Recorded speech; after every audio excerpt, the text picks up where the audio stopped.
My grandfather, Dog or Hotamihi in Cheyenne, told me that he could always tell who would grow up to be the greatest warrior.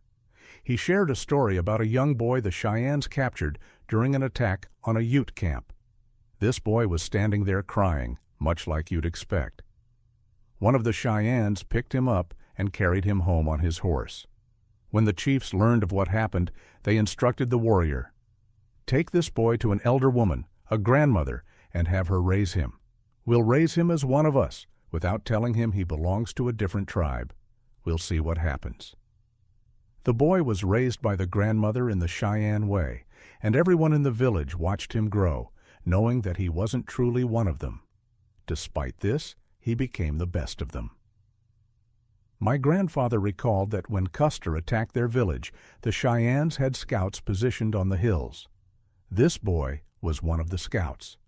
He ran down to warn the village about the approaching soldiers, giving them the distance and time of arrival.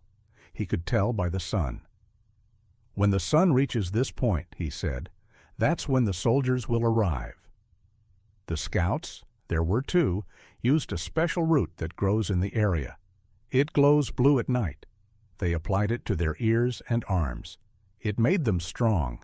It was part of their traditional medicine.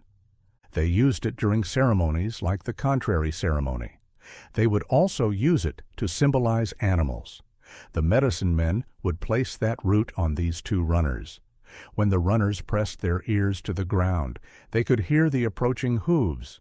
They could determine the distance to Custer. From that position, they could spot the glinting buttons on their coats.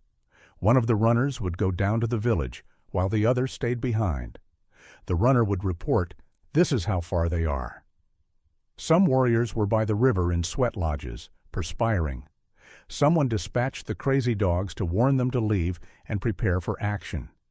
The crazy dogs also took the sacred hat keeper, some girls and boys, and several families to the hills where they would be safe, away from harm in case the warriors were all killed. The Cheyennes understood that Custer's intention was to exterminate them all. So they left. The elders and children exited the village, but the warriors remained and began their preparations. As they were getting ready, one man stood, took his drum, and started to sing. It was the suicide song. The warriors, as they were preparing, put on their finest moccasins, determined to die in their best attire. They readied their horses, too. They ran toward the man singing the suicide song. They began dancing to the rhythm of the song. To dance to the suicide song means to stay until the very end, having vowed to either win or die. This is the meaning of the suicide song. If anyone were to sing that suicide song today, we'd probably all run away because we're different now, you see. But back then, those young men rushed over and began to dance. Some young girls, upon seeing their brothers dancing, said, "I'll go join my brother. I'll die with him today." A few of the first ones did just that, though not many. Most of the young women looked after the older women, the elderly, and the children. That was their role. My grandfather mentioned that the Ute boy was the first to start dancing to the suicide song. He then mounted his horse and led the charge to face Custer. This shows that he had been raised to be one of the finest warriors they could have as a Cheyenne. But he wasn't a Cheyenne at all. He was a Ute. He was the first to go out, ready to face the soldiers. He made everyone proud and showed that the old lady had done a good job raising him. My grandfather said that when the fighting ended, some women ran over to see who was still alive, who had died, and who needed help. Some of the fallen soldiers were lying face down, and they turned them over. I read in a book somewhere that native women searched the pockets of dead soldiers, robbing them. My grandfather never mentioned that. He said they were just worried because there might still be someone alive, someone who might only be wounded and in need of help. That's what they were doing out there. He also said, "I really felt sorry for all those young people who died, including the white children. From what I saw of them, they were just young boys, like kids. They had to die because of Custer." My grandfather told me that Custer had previously encountered the Cheyennes. He had spoken with them in Oklahoma. They had arranged a meeting with Custer to establish peace.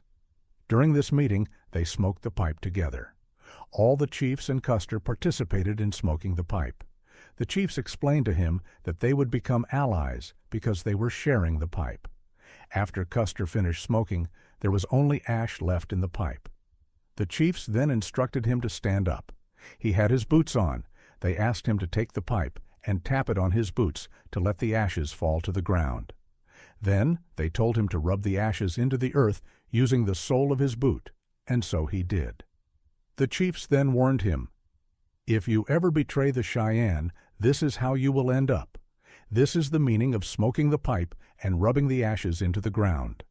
Nothing will remain of you if you ever betray the Cheyenne."